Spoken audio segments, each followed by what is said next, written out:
अज़ीज़ दोस्तों, यूना आपकी खिदमत में हाजिर है। आज हम बात करेंगे, हमारा जो मौजू है वो तनकीद और तख्लीक का जो बाहमी रिश्ता है उस पर।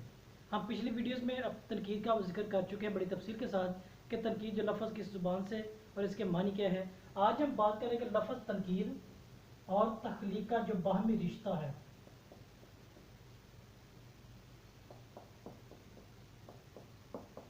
बाहमी रिश्ता या ताल्लुक़ कह लें, ये दोनों आपस में किस तरह जुड़े हुए हैं या इनका आपस में ताल्लुक़ क्या है। यानी तनकीद के हमने पिछले वीडियोस में भी जाना, इसका मतलब है खरे और खोटे में फ़र्क करना। जबकि तख्लीक का जो मतलब है वो है किसी चीज़ का पैदा होना, जन्म लेना या नमूदार होना, ज़ाहिर होना वगैरह वगैरह। ये तमाम के तमाम क्या हैं, ये तख्लीकी जो लफ्ज़ है इसके पस मंज़र को ज़ाहिर करते हैं। यानी जब हम अपने जहन में कोई भी ख्याल करते हैं, तसव्वुर करते हैं, तो वो क्या है, वो तख्लीकी अमल की क्या है, बेहतरीन मिसाल है। और तख्लीकी अमल के वहाँ से शुरू हो जाता है, वो किसी भी चीज़ की तख्लीक का सबब बनता है। जो हम अपनी रोज़मर्रा ज़िंदगी में मुख्तलिफ़ चीज़ों को देखते हैं, चाहे वो कुदरत के नज़ारे हैं, कुदरत की चीज़ें हैं, अपने इर्द गिर्द माहौल में देखते हैं, चाहे वो अच्छे लिहाज से, बुरे लिहाज से, किसी भी लिहाज से, वो क्या है, वो तख्लीकी अमल यानी पैदा होना, जन्म लेना, ज़ाहिर या नमूदार होने की एक बेहतरीन मिसाल है। यानी अब हमें समझ आ गया कि खड़े और खोटे में फ़र्क करने के लिहाज से तनकीद है, और तख्लीक क्या है, किसी भी चीज़ के जन्म लेने के बारे से क्या है, वो तनकीदी अमल या प्रोसेस कहलाता है। और हम अगर इसको बयां करें कि तनकीद और तख्लीक ये एक दूसरे के लिए क्या है, मशअल राह है।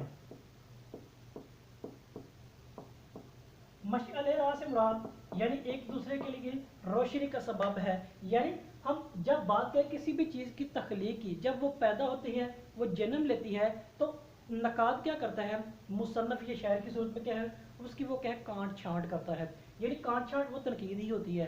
तनकीद वो क्या करता है, ताकि ये फनपारा क्या है, बेहतर से बेहतरीन बन सके, और अवाम और मुआशरे क्या है, बेहतरीन क्या है, जज्बात और उसकी निगारी क्या है, अपने माहौल के मुताबिक है नुमाइंदगी कर सके, अपने जज्बात के लिहाज से अपने माहौल की अक्कासी कर सके, ताकि वो क्या बेहतरीन के फनपारा तख्लीक हो सके। लिहाजा तनकीद और तख्लीक क्या है, एक दूसरे के लिए मशअल राह है।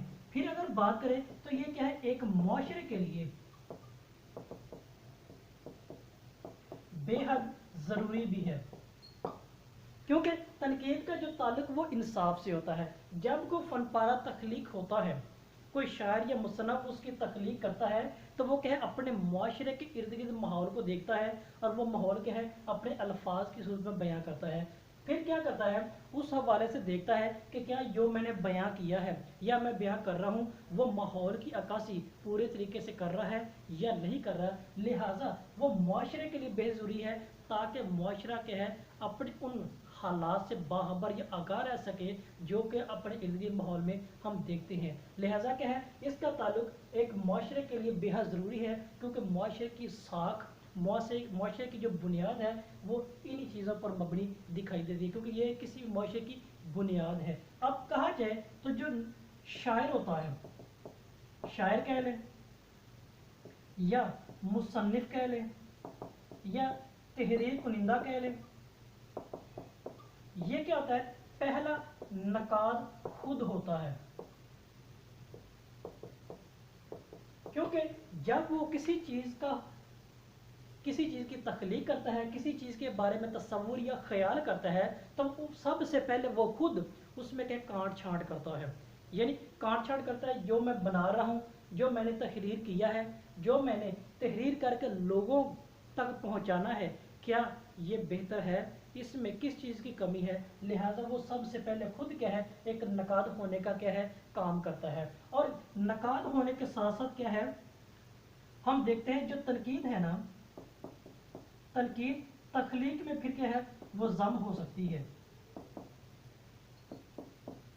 मगर तख्लीक क्या है, तनकीद में नहीं। کیونکہ ہم جانتے ہیں جب کسی چیز کی تخلیق ہوتی ہے تو اس پر تنقید ہوتی ہے، جب کسی چیز کا وجود ہی نہیں ہے تو اس پر تنقید کیسی ہوتی ہے؟ لہٰذا تنقید کیا ہے؟ تخلیق میں ضم ہو سکتی ہے، مگر جو تخلیق ہے وہ تنقید میں نہیں ہے۔ یہ بات میں ہمارے پاس واضح ہوگی، یعنی تنقید کیا ہے؟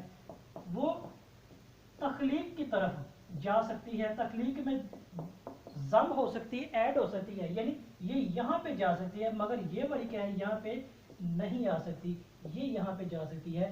یہ بھی کیا ہے؟ ایک تنقید اور تخلیق ایک باہمی رشتے کی بنیاد ہے، یعنی تخلیق کا وجود ہے تو تنقید کا وجود ہے، لہٰذا یہ چیز ہمارے پاس واضح ہے۔ آخری ہم بات کریں گے اس حوالے سے، جو تنقید اور تخلیق کا جو عمل ہے، اس عمل کے دوران جن چیزوں کا ہونا ضروری وہ کون سی ہیں؟ ان میں پہلے نمبر پہ کیا ہے؟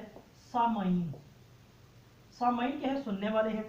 جیسے ابھی میں بات کروں، آپ سن رہے ہیں، جیسے ہم میر درد کی بات کریں، میر تقی، میر غالب، کسی بھی شاعر کی بات کریں، اس نے کیا فن پارہ وہ لکھا، فن پارہ تخلیق کیا اور لوگوں کو کیا ہے وہ بتایا، جو لوگ اس کو سننے والے تھے، جو آج بھی سن رہے ہیں، میں اور آپ یا کسی اور صورت میں بھی ہیں، ہم کیا ہے وہ سامعین کی صورت میں ہیں۔ پھر اس کے ساتھ نقاد کا ہونا ضروری ہے۔ پہلے ہم نے بات کی نقاد کی، یہ وہی چیز ہے۔ نقاد کیا ہے؟ تنقید کرنے والا۔ جو بھی فن پارہ ہوتا ہے، تنقید اور تخلیق کا جو مکمل پروسیس ہوتا ہے، اس کے درمیان سامعین کا، دوسرا کیا ہے؟ نقاد کا ہونا ضروری ہے۔ پھر کیا ہے؟ ان کے درمیان آمد اور آورد، آمد اور آورد کا ہونا بھی ضروری ہے، کیونکہ یہ ایک معاشرے میں جو شاعر حضرات ہوتے ہیں، خاص کر وہ اکثر اوقات اپنے معاشرے کے ارد گرد ماحول کو دیکھ کر کیا ہے اس چیز کی فن پارے کی تخلیق کرتے ہیں، تو لہٰذا تخلیق اور تنقید کے پروسیس کے درمیان آمد اور آورد کا ہونا بھی کیا ضروری ہے۔ اور یہی چیزیں کیا ہیں؟ ایک مکمل معاشرے کے لحاظ سے دیکھیں، تنقید اور تخلیق کے پروسیس کو مکمل اور باقاعدہ عروج مہیا کرتے ہیں۔ یعنی تنقید اور تخلیق کا اب باہمی رشتہ ہمیں پتہ چل گیا کہ تنقید کیا ہے اور تخلیق کیا ہے، کیونکہ یہ آپس میں ایک دوسرے کے ساتھ جڑے ہوئے ہیں، جس طرح ایک انسانی جسم اور روح آپس میں جڑے ہوئے ہیں۔ لہٰذا آج یہ بات ثابت ہوگی کہ یہ ایک دوسرے کے لیے لازم و ملزم ہے، اور ان کے بغیر کوئی بھی معاشرہ کیا ہے وہ ترقی نہیں کر سکتا۔ اگر آپ کو یہ ویڈیو پسند ہے اسے لائک اور شیئر ضرور کیجیے گا، اور اپنی قیمتی رائے سے آگاہ کیجیے گا۔ آپ سب کا